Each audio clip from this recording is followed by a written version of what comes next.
அனைவருக்கும் வணக்கங்க. இப்போ இந்த வீடியோ பதிவில் நம்ம என்ன பார்க்க போகிறோம்னா, முருங்கை மரம் பதியம் போடும்போது நம்ம கவனிக்க வேண்டிய முக்கிய குறிப்புகள் தாங்க. அந்த கிளையை வெட்டிக்கணும்.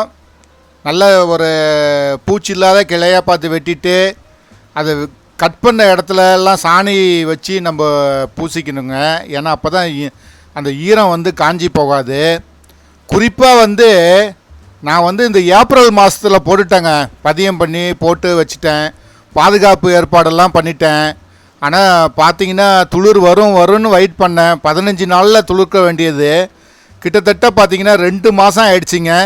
ஒரு வழியாக துளிர் வந்துருச்சிங்க. ஆனால் நம்பிக்கை விடாமல் தொடர்ந்து தண்ணி ஊற்றிட்டு வந்தேன். இப்போ பாருங்கள், முருங்கை மரம் நல்லா துளுர்த்து வந்துருச்சு. இனியும் கவலை இல்லைங்க. இது வரைக்கும் சப்ஸ்கிரைப் பண்ணாதவங்க தயவுசெய்து கொஞ்சம் சப்ஸ்கிரைப் பண்ணிவிடுங்க.